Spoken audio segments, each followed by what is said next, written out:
तुमको कहूँ क्या क्या, तेरा जीवन निराला था, निराला था, निराला था, तेरा जीवन निराला था, निराला था, निराला था, तेरा जीवन निराला था।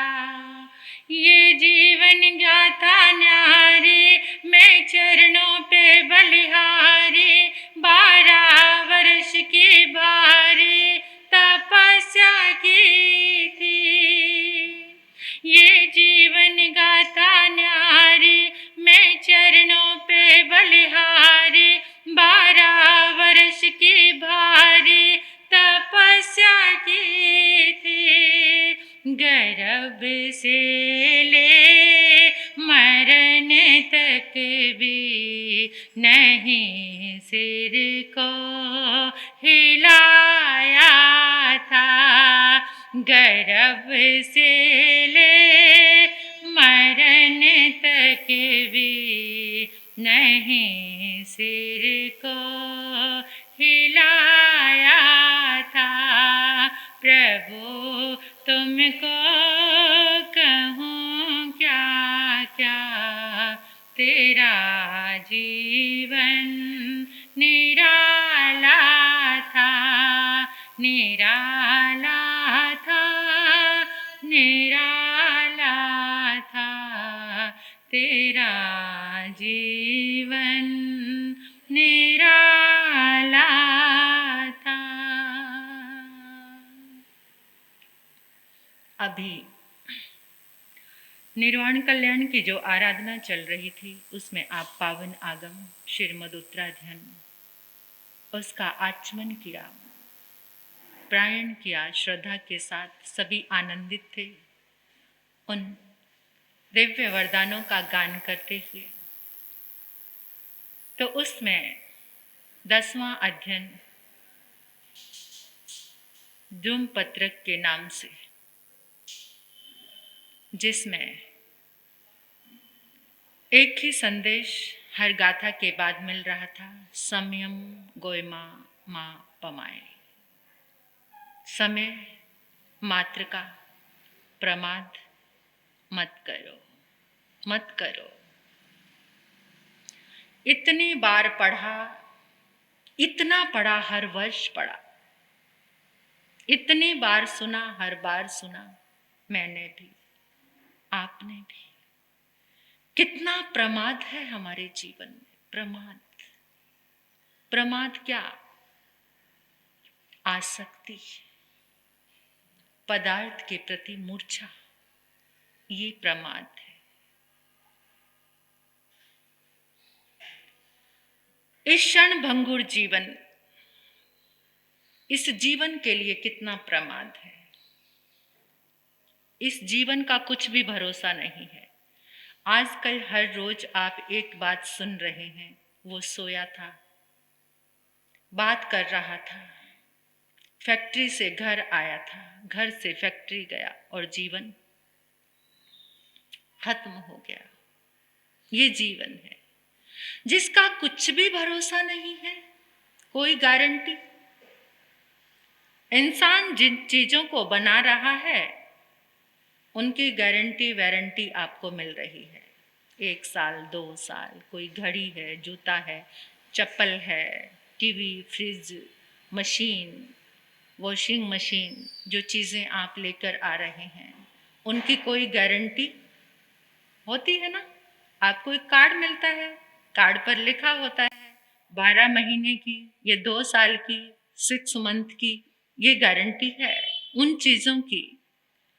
वो निर्जीव चीज़ों की गारंटी, अगर वो खराब होती है तो चेंज हो जाती है, दोबारा आपको नई उपलब्ध हो जाती है। और ये जिंदगी, ये जीवन, इसकी गारंटी कुछ है एक पल की भी? सामान 100 बरस के पल की खबर नहीं, जोड़ने में लगे रहते हैं हम। जो है उसी समय दे दो, पता नहीं दूसरा पल मन में ही रह जाए, कुछ दे पाओ या ना दे पाओ। और फिर बाद में उसका उपभोग, अगर आपने पुण्य के कार्य में उसका उपभोग कर दिया है तो वो चीज आपके साथ ही चलेगी। आपने छोड़ दिया उसे। मैं ये नहीं कहती कि आप परिवार से विमुख हो जाओ, नहीं, लेकिन इतना होता है हर सदग्रस्त के पास। पुनिया श्रावक के पास क्या था? पुनिया काटता था और उसमें भी हिस्सा कर लिया था। विभाग कौन सा, क्या घर में प्रयोग करना है, क्या अतिथि के लिए और क्या दान के लिए। 100 रुपए हैं तो उसका भी विभाग। और हमारी प्राचीन संस्कृति, चाहे सनातन धर्म के ग्रंथ हो, चाहे वो जैन आगमों की बात हो, तो उसमें प्रभु ने जहाँ 12 श्रावक के व्रतों की चर्चा की है तो वहां पर अतिथि समविभाग और देने की बात आई है कि जो तुम्हारे पास बहुत है। इसलिए कह रही हूं कि आंखें बंद हो जाएंगी, पता नहीं किस रूप में उसका उपभोग किया जाएगा। जो दिल की तमन्ना है, ये मत सोचना कि थोड़ा सा ज्यादा होगा तब दूंगा। थोड़ा सा है तो थोड़ा दे दो, एक को दे दो, एक को दे दो, बहुत सारे जनों को देने की बजाय एक को दे दो। ऐसे इस कल्पना में मत रहना कि बहुत सारा हो जाएगा तो इतना बांटूंगा, इतना करूंगा, पता नहीं वो दिन और जो तुम छोड़ के जाओ उसका उपयोग कितने पाप के रूप में हो। फिर कुछ पुण्य कर्म करने का तुम्हारे पास समय आए या ना आए, तो जितना थोड़ा सा भी है उसको बांटना, उसको देना। जिसने छोड़ा उसने पाया, जिसने भोगा उसने खोया। जिसने छोड़ा उसने पाया। तो पाने का भी लक्ष्य क्या रखोगे? पाने का भी कोई लक्ष्य मत रखो। बस ये सोचो मैं किसी के काम आ जाऊं, क्षण भंगुर, इस जीवन का कुछ भरोसा नहीं, कुछ भी। नई दुनिया होगी, नया आशियाना, नए दोस्त दुश्मन, नया अवदाना। सदाना ये दिलकश नजारे रहेंगे, नहीं तुम न साथी तुम्हारे रहेंगे। सदाना ये दिलकश नजारे रहेंगे, नहीं तुम न साथी तुम्हारे रहेंगे। सदाना ये दिलकश, ये नजारे फिर रहें ना रहें। महल की छत पर एक राजा खड़ा हुआ है। इतने में उसके द्वार पर एक सन्यासी आता है। सन्यासी के हाथ में एक पात्र था। पात्र द्वार पर दस्तक दी। सुबह सुबह का टाइम था। रसोइये ने, राजा का रसोइया, द्वार खोला। सन्यासी सामने खड़ा है। रसोइया जो भी कुछ था बना हुआ, सुबह सुबह तो क्या बनता, कुछ रात की चीजें थी, कुछ मिठाई थी, वो लेकर आया, सन्यासी के पात्र में डाला। सन्यासी ने ऐसे पात्र हिला दिया। पात्र हिलाया, खाली हो गया पात्र। रसोइया फिर अंदर गया, लेकर आया, उसमें डाला। सन्यासी ने फिर वो पात्र हिलाया तो वो, ये सब नजारा, ऊपर खड़ा राजा पल्लव, पल्लव है उसका नाम, वो देख रहा है। उसने कहा, अरे रसोइये, तुझे भी डालने का ढंग नहीं। नीचे राजा आया, जो भी मेवा, काजू, बादाम चीजें यानी ड्राई फ्रूट्स थे वो लेकर आया इतनी बड़ी मात्रा में और पात्र में डाला। जैसे ही पात्र भर दिया राजा ने और उसने सन्यासी ने फिर से उस पात्र को हिलाया, वो पात्र फिर खाली हो गया। राजा तो देखकर दंग रह गया, कहते ये पात्र है या कोई जादू की टोकरी है? आप इतनी बार मैं देख रहा था रसोईया डाल रहा है तो खाली, मैंने डाला तो खाली, क्या ये जादू की टोकरी है? सन्यासी कहने लगा, राजन ये जादू की टोकरी नहीं, ये इंसान की खोपड़ी है। इंसान की खोपड़ी है जो कभी भरती नहीं है, उसी खोपड़ी का बना हुआ ये पात्र है। कितना भी मिलता चला जाए, कितना भी मिलता चला जाए, तृष्णा न जीर्णा वैमेव जीर्णा। देखो आपको वो नई चीज जो आप लेकर आते हो कितनी देर सुख देती है, कितनी देर आप उसमें खुश रहते हैं। 2 घंटे में, 4 घंटे में, 1 घंटे में वो चीज पुरानी लगने लगती है। फिर किसी दूसरी चीज की चाहत हो जाती है, कुछ दूसरी चीज। बहने देखे, एक ड्रेस, एक चूड़ियां खरीदी, रिंग्स खरीदी, फिर कान के दूसरे टाइम कुछ नया और डिजाइन आ गया, फिर उसकी चाहत। घर में एक चीज आई वो पुरानी लगने लग जाती है, अरे मेरी फ्रेंड के यहाँ तो और दूसरी अच्छी चीज आई है, मुझे भी वही लेकर आनी है। ये इंसान की तृष्णा, तृष्णा न जीर्णा वैमेव जीर्णा। तृष्णा जीर्ण नहीं होती, इंसान जीर्ण शीर्ण हो जाता है।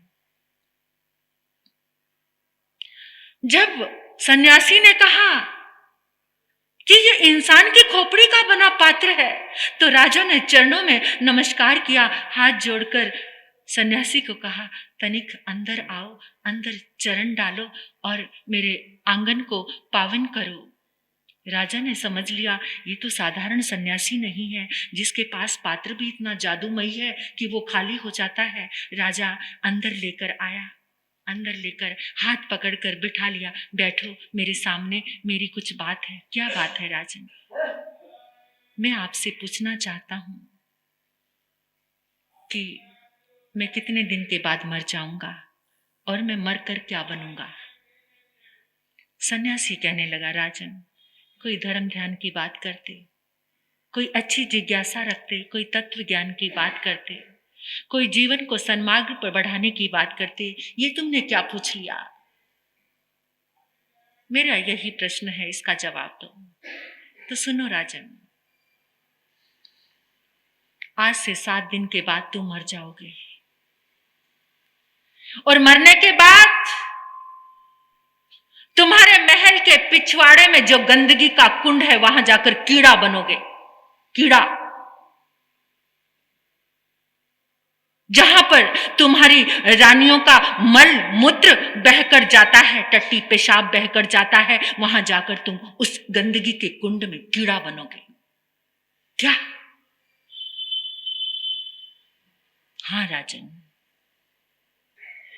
तुमने कभी धर्म नहीं किया, तुमने कभी प्रतिक्रमण नहीं किया, सारा दिन विषय भोग रनिवास और प्रजा पर कर लगा लगा कर तुमने जीवन में धर्म नहीं किया।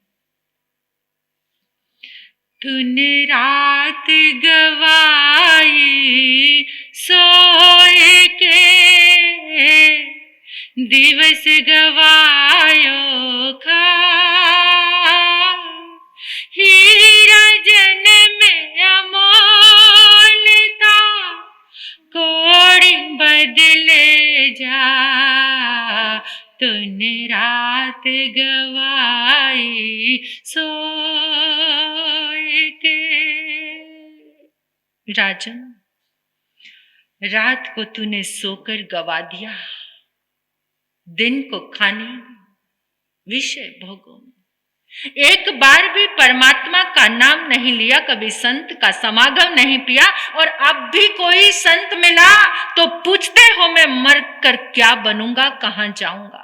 पूछते कि जिंदगी का कोई मार्ग दो, कोई ध्यान साधना दो, कोई स्वाध्याय दो। ये क्या पूछ लिया तुमने? आनंद घन वो सन्यासी कहकर चल पड़े। राजा को तो काटो तो खून नहीं, 7 दिन के बाद मौत, और मौत के बाद गंदगी में कीड़ा बनूंगा। आज दुनिया सलामी बजाती है, जहां से निकलता हूं महाराज की जय हो जय हो जय हो, ऐसे नारे लगते हैं, और मरने के बाद गंदगी के कुएं। परेशान हो गया, अब तो भूख भी नहीं। कुछ लोग मृत्यु के एहसास से जाग जाया करते हैं, वो चाहता तो उन 7 दिन में, लेकिन अभ्यास बहुत जरूरी है। जिंदगी में अंतिम समय क्या याद आता है? जिस चीज का जिंदगी में अभ्यास होता है। और अंतमति सो गति, अंतमति सो गति।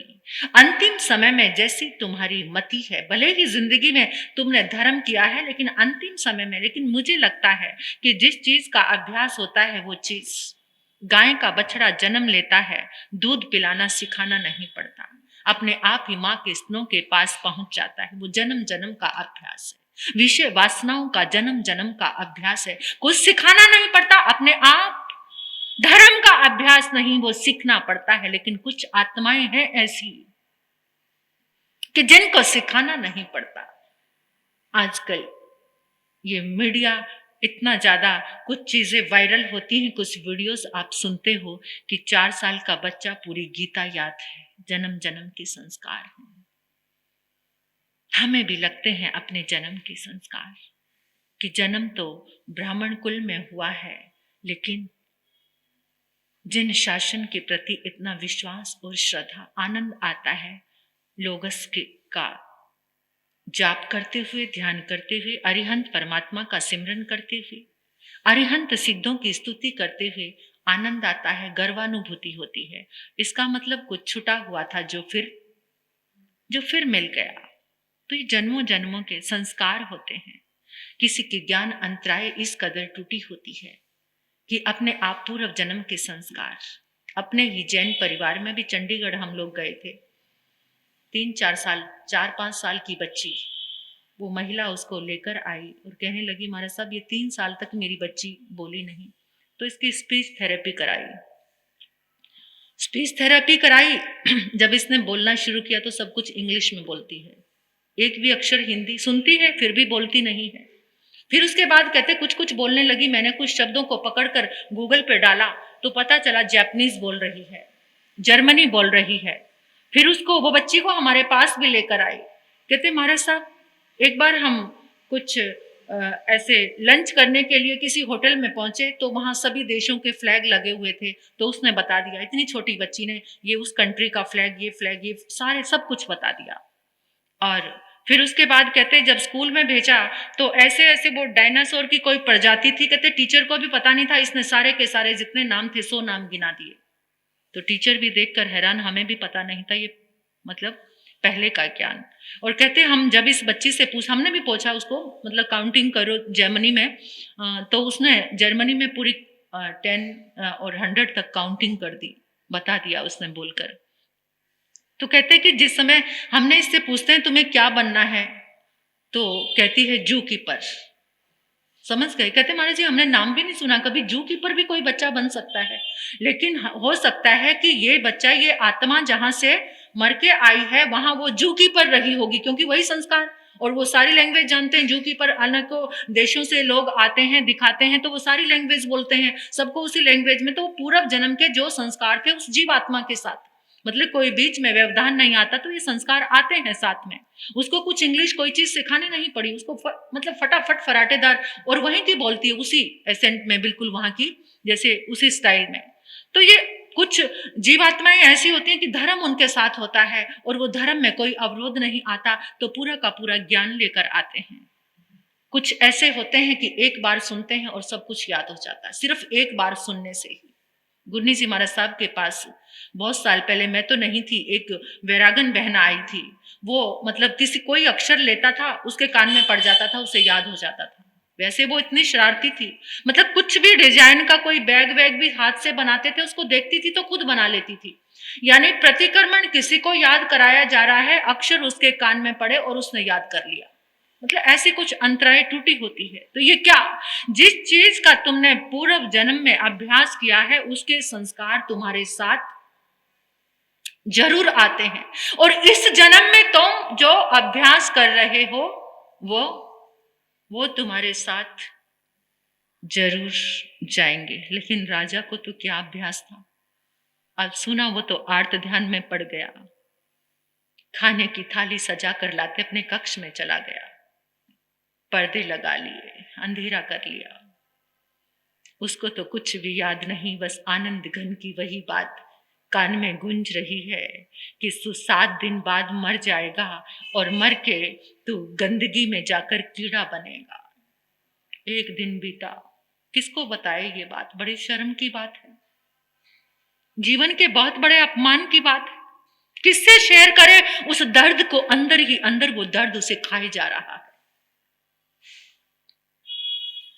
करते करते 1 दिन बीता, 2 दिन बीते, 3, 4, 5 दिन बीत गए। कोई भोजन लेके आता तो भूख नहीं, ना भूख है ना प्यास है, दिन रात। अब तो और ज्यादा उसका औरा उस गंदगी के कुंड के साथ जुड़ गया। अब वो सोच रहा है क्या करूं क्या करूं क्या करूं। तो उसने सेवक को कहा जाओ सेनापति को बुला कर लाओ। सेनापति आ गया, हाथ जोड़कर खड़ा, महाराज हुक्म करो। सेनापति मेरा एक काम करोगे? महाराज कैसी बात करते हो, ये तन ये मन ये सब कुछ आपका है, एक बार आदेश तो दो, अपने प्राण दे सकता हूं। प्राण देने की जरूरत नहीं, मुझसे एक वादा करो, किसी को कहोगे तो नहीं? नहीं नहीं महाराज कैसी बात करते हो, आपका नमक खाया है, इन रगों में उस नमक से बना हुआ खून है। महाराज एक बार आदेश तो करो। सेनापति 2 दिन के बाद ऐसा करना, तुम पिछवाड़े, जो महल के पिछवाड़े में कुंड बना हुआ है जहां गंदगी जाती है, गंदगी से भरा हुआ कुंड, वहां पर तुम्हें एक कीड़ा नजर आएगा। सेनापति तुम उस कीड़े को मार देना, मेरा इतना काम करोगे? महाराज जरूर करूंगा। सेनापति के मन में बहुत सारे क्वेश्चंस आए। वो कीड़ा, उसका रिश्ता क्या है आपसे, कौन है वो कीड़ा? अभी सेनापति कुछ सोच ही रहा था तो राजा ने कहा तुमने बड़ा आश्वासन दिया, जाओ तुम मेरे सबसे विश्वास पात्र और ईमानदार सेनापति हो, बस चले जाओ चले जाओ चले जाओ। सेनापति चला गया और उसके अंदर भी उथल पुथल मच गई कि ये क्या हो गया, राजा को क्या हो गया, ना बाहर निकलते हैं ना कुछ, ना किसी राज सिंहासन पर आकर बैठते हैं, ना प्रजा को कोई संदेश देते हैं। महाराज को कौन सा रोग हो गया है, रानियां आती हैं, कोई वैद्य को बुलाए, नहीं नहीं नहीं नहीं, किसी वैद्य को नहीं बुलाना। और अंदर से तड़फ बेचैनी, इधर घूम रहा है उधर घूम रहा है, कभी अपनी शैया पर बैठता है, कभी उठता है, कभी जमीन पर बैठता है। गंदगी गंदगी से भरा हुआ कुंड करते करते 7वां दिन आ गया। 7वां दिन आया, अब तो राजा की धड़कन और श्वास तेज तेज चल रहा है, किसी भी पल मर जाऊंगा और मर के कीड़ा बन जाऊंगा। और इतना ही सोच रहा था कि एक जोर से उसको छींक आती है, उसके साथ एक जोर से उबासी आती है और उसके प्राण पखेरु उड़ जाते हैं, निकल जाते हैं, प्राण निकल गए, देह पड़ी है। बड़ी तैयारियां करी जा रही, चंदन सुगंधित सामग्रियां इकट्ठी की जा रही हैं और जनाजा, पूरी नगरी का हुजूम, बाजे गाजे, विशाल भव्य संस्कार यात्रा, उस देह का संस्कार किया और आत्मा कहां चली गई? कीड़ा बन गई। सेनापति हैरान हो गया, वो कीड़ा कितना दुष्ट है जिसके कारण मेरा राजा मर गया। महाराज ने अपना दर्द नहीं बताया, लेकिन उनके अंदर बहुत दर्द था। उनकी आवाज में दर्द भरा हुआ था। ऐसा लग रहा था कि वो हर बात रोते रोते कह रहे हैं, जरूर दुष्ट उस कीड़े के कारण ही महाराज मरे हैं। संस्कार हो गया। सेनापति तो कहीं नहीं, और सेनापति अंदर यही सोच रहा है कि मुझे जाना है उस गंदगी से भरे हुए कुंड में। सेनापति ने तलवार ली, तलवार लेकर उस गंदगी से भरे हुए कुंड के किनारे पर चला गया। अब ढूंढ रहा है इतनी बड़ी गंदगी में कीड़ा। कहाँ है कीड़ा? कहाँ कहाँ? ऐसे देख रहा, एकदम उसको दिखाई दिया इतना बड़ा कीड़ा। ओह, ये दुष्ट कीड़ा, इसने मेरे राजा को मारा। उसने जैसे ही तलवार लेकर उस कीड़े के पास पहुंचा, कीड़ा तो जीना चाहता है, जीना चाहता है। राजा की देह में सोच रहा था वो कि वो कीड़े की योनि बहुत गंदी है, लेकिन अब तो वो कीड़ा जीना चाहता है। हर जीव जीना चाहता है, हर एक जीव, चाहे वो किसी भी योनि में चला जाए, हर कोई जीना चाहता है। अब सेनापति दूसरे कोने में, दुष्ट राजा के सेनापति को धोखा देता है।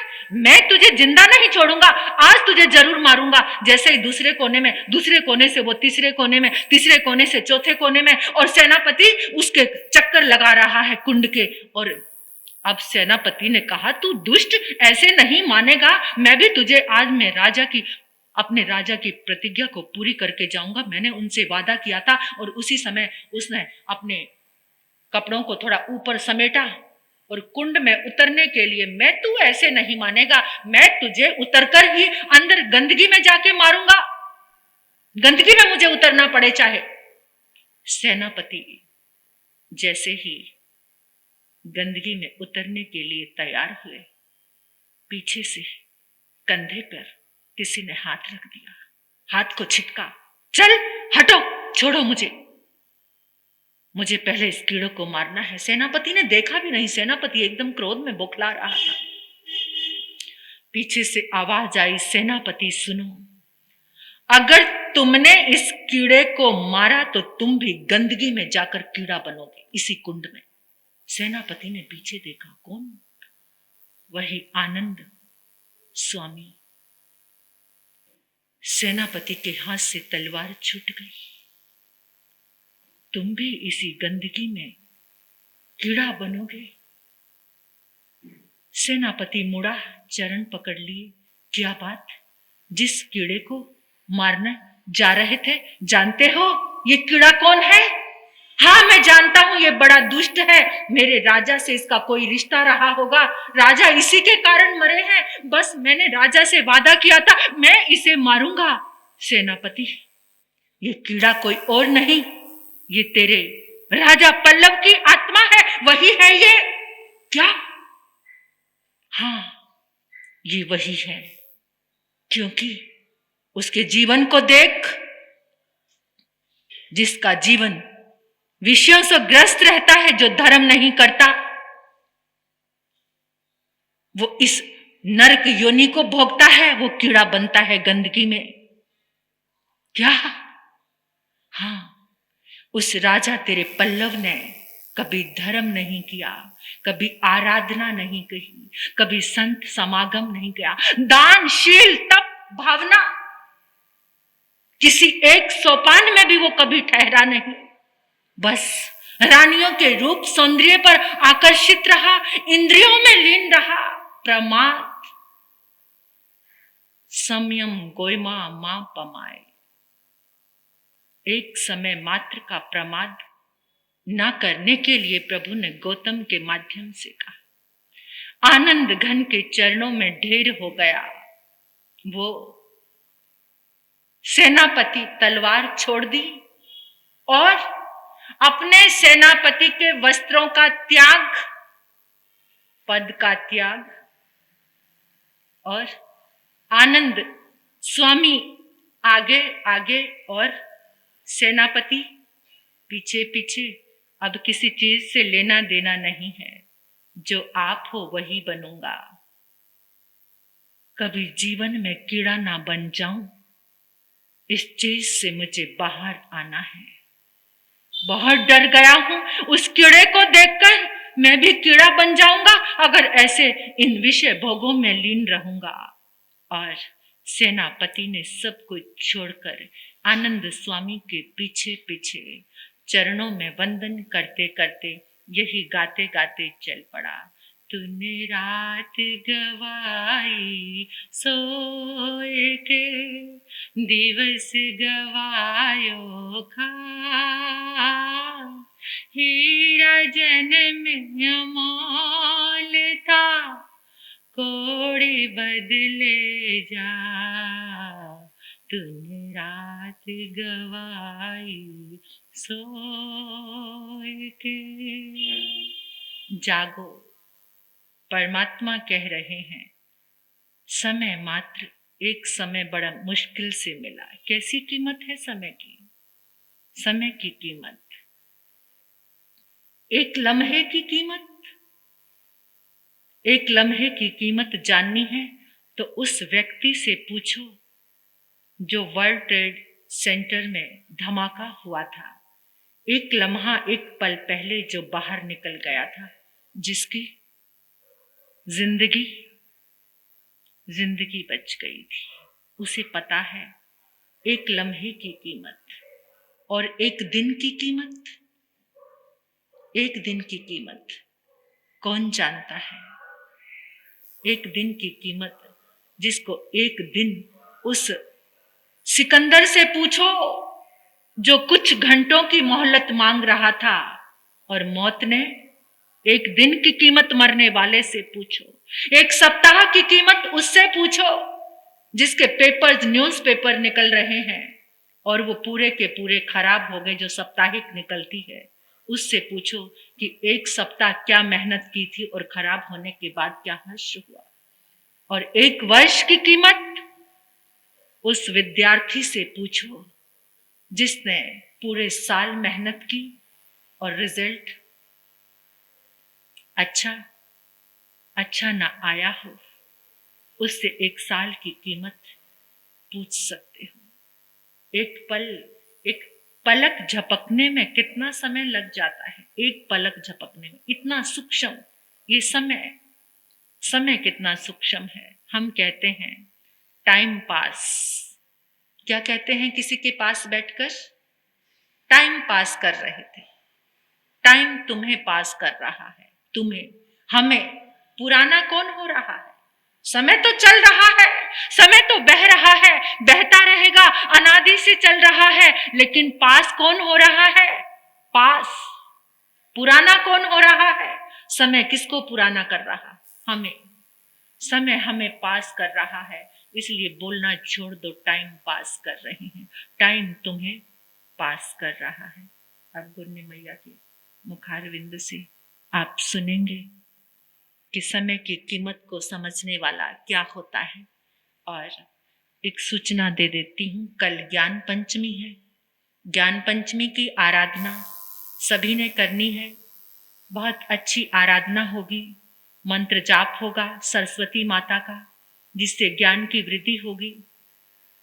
आपके बच्चों के लिए किसी समय व्यापार में, जॉब में जहाँ जाते हैं बात नहीं बनती है, तो उसके लिए किसी इंटरव्यू में पास नहीं होते हैं, इस आराधना से, या बुद्धि में मंदता है, कुछ भी है, उसके लिए एक वाइट कलर का हैंकी अपने साथ लेकर आना है और केसर भिगोकर लेकर आना, ताकि केसर अच्छा रंग दे।